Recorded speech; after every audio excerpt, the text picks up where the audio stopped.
Thank you, Eden.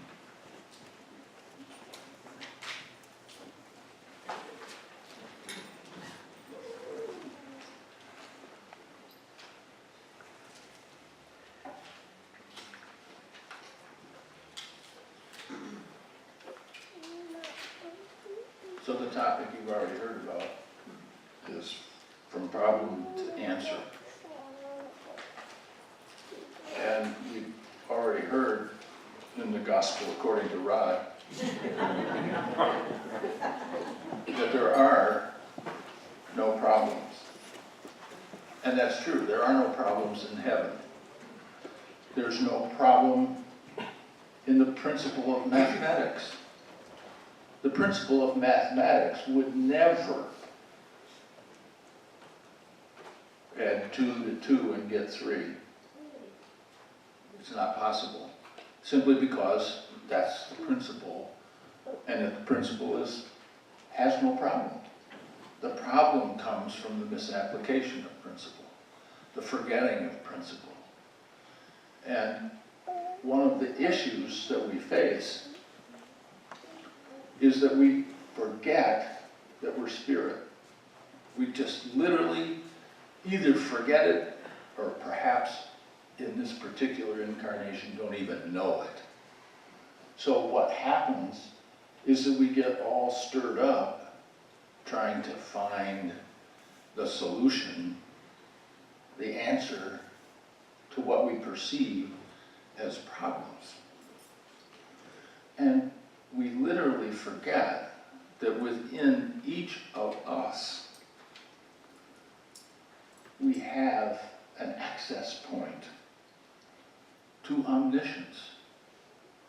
Literally within each of us lies that, call it what you will, God spark, divinity, Christ consciousness. It goes by 100 different human names. But within each of us is this presence, is this access point to omniscience. And we forget. God, if you will, knows by intuition. God doesn't listen to all of the things and analyze them and make a decision. That does not need to happen, because the principle never changes.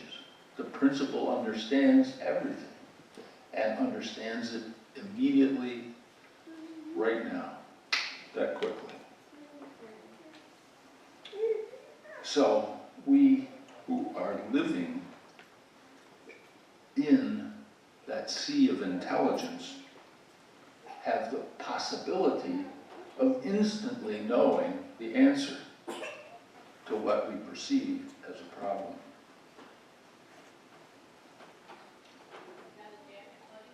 One of the things that we have to do in order to get from where we are to where we are headed, and that is to an understanding that there are no problems.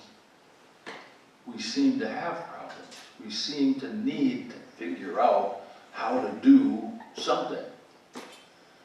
And interestingly, very interestingly, one of the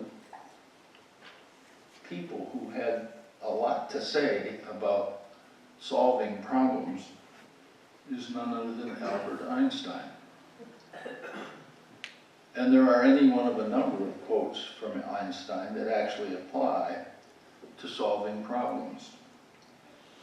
One of the things he said is, we can't solve problems with the same thinking we used when we created them. He also said, intellectuals solve problems, geniuses prevent them.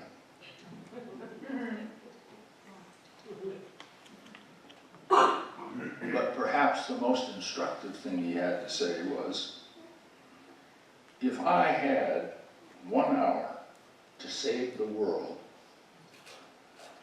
I would spend 55 minutes defining the problem and only 5 minutes finding the solution. And that really is what we are called to do in this time frame in which we believe that we're bodies, that we believe that we have problems. Let's spend a lot of time looking at what we think the problem is. Let's define the problem. And that requires some intellectual exercise. Because while we believe that we have a problem, and we believe that we don't have access to omniscience, we have to call on something else. And that is our ability to use our mind and analyze the problem and think about what it really is. What is the problem? The Course suggests that the problem is our thinking. So stop thinking. That works if you're committed to the path of understanding that there are no problems. But as long as you believe you have a problem, we're going to have to think about it. But one of the first things that you should do in thinking about what the problem is challenge your assumptions. Don't, you know what assumptions are. Everybody knows the word game for assume makes an ass out of you and me. A-S-S-U-M-E. So challenge your assumptions. Don't believe what you think you believe. Because the chances are that what you believe is a fiction, is all made up. When we perceive that we're under attack, we almost surely are making it up. And how do you do with that? You challenge your assumptions.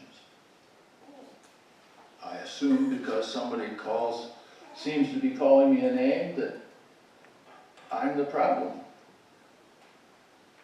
But what really is the problem is somebody else's perception. And the way to deal with that kind of a problem is to simply say, I give everybody in the world 100% permission to perceive whatever they choose to perceive. I'm not going to go around beating people with a club saying, you perceive incorrectly. That would not be skillful. That would not be helpful. What is appropriate in that kind of a situation is to simply say, I know who I am. I know what I'm doing. And I'm choosing to ignore somebody else's unfortunate opinion of me. It's just somebody has an opinion of me that I don't agree with. You don't have to go crazy because somebody else has a different opinion. One of the first things I learned in grad school was that reasonable minds will differ. And it happens. Okay, you have that opinion. Have that opinion. Another step in this process of looking at what the problem is, or what I should say, what the problem seems to be, is to find multiple perspectives. Look at it like it was the central shaft in a circular staircase, and you keep going around and looking at it from different angles. Look at it from all approaches. Look at it as a way to see differently. Look at it as a possibility that the way you're looking at it isn't necessarily the one that's closely allied with reality. Because we may be bringing our judgments and our prejudices and all of the stuff that we've grown up with into the process of seeing a problem. Another way to describe a problem is always to use positive language. don't fall into the trap of using negative language. This is awful, this is terrible. He's awful, he's terrible. Use positive language. And the last step in actually creating a definition of the problem that you can wrap your arms around and perhaps solve is to make the statement of the problem engaging. Engaging to you. Engaging to your energy to find a solution to this problem.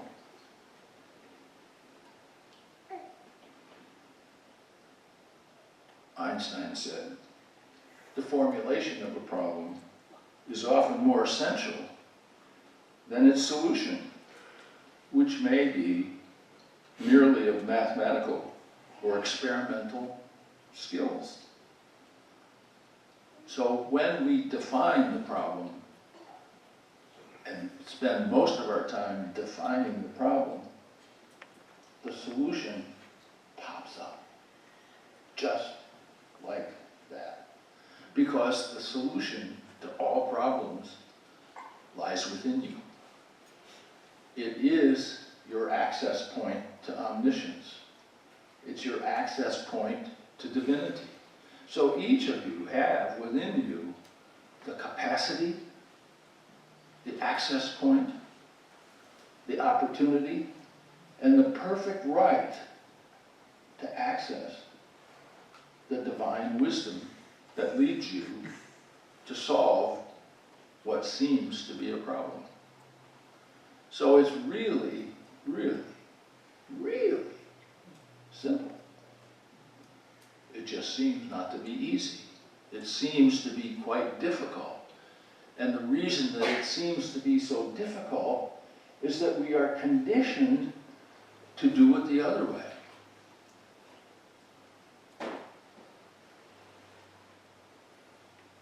You've often heard the expression, perhaps from an anxious parent or someone in that realm, don't just sit there, do something. And I would say just exactly the opposite. Don't do something, just sit there. Listen to Einstein. If you only have an hour to solve the problem, spend the first 55 minutes formulating the problem. And simply then allow the answer to blossom, to show up, to become part of your consciousness. And that's what we're up to in this process called spiritual growth.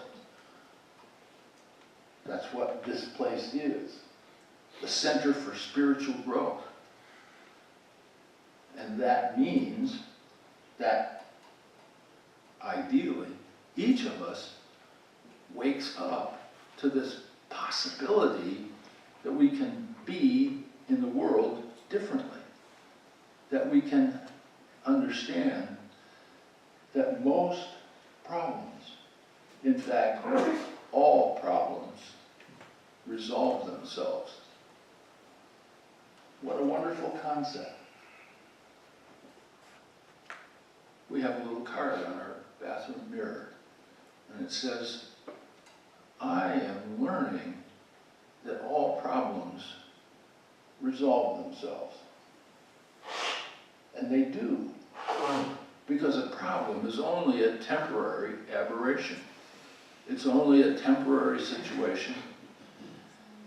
And if you do nothing and just sit there, 99 times out of 100, the problem will resolve itself. And it will resolve itself because you have allowed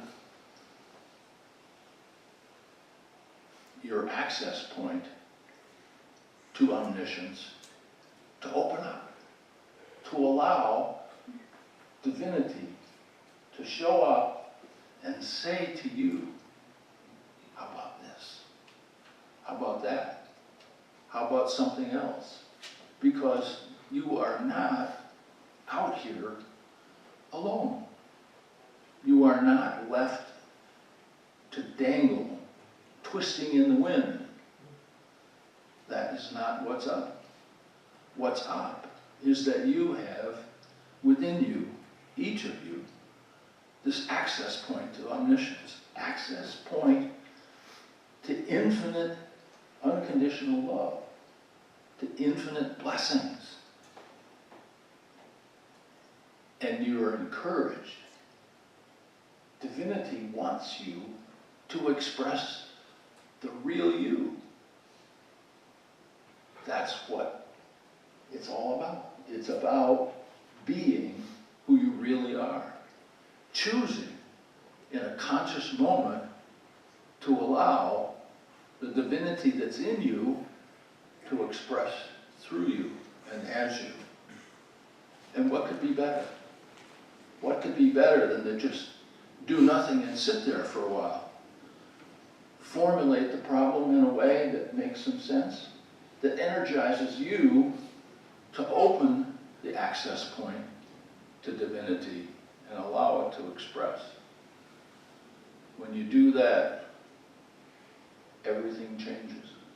Everything changes because you come to an absolute understanding that there is no real problem. There's just an apparent problem. And when you allow the movement of spirit to bring to you an awareness that in heaven, in the realm of spirit, there are no problems. There's only in this world of duality, where we've taken on a vast level of amnesia, where we've forgotten who we really are, that problems show up. The only problem in mathematics is not staying in alignment with principle. The only problem in electricity is not staying with principle. There is no problem in electricity. There's no problem in mathematics. There's no problem in gravity. Gravity works. Let go of something that's heavier than air, and it'll find its way to the surface of the earth. There's no ifs, ands, or buts about it. And if you want to fly in an airplane, you have to overcome the force of gravity by generating lift in the principle of aeronautics. That's how it's done. There's no problem in aeronautics. The only problem is in not paying attention to principle. So simply allowing yourself to participate in the world tuned in to your access point to omniscience makes all the difference in the world. So, I have good news and bad news. The good news is that you can access this divine mind anytime you choose. And the bad news is you have to do it. Nobody will do it for you. It's always, always, always up to you. Now it's open mic.